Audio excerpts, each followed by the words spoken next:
بسم الله الرحمن الرحيم.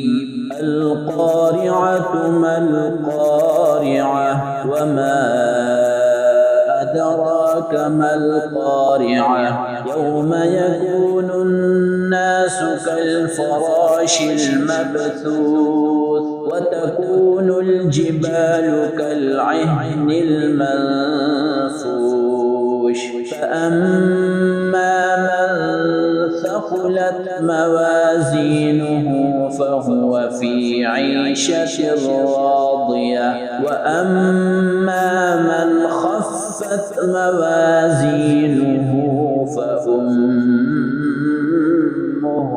هاوية وما أدراك ما هي نار حامية. صدق الله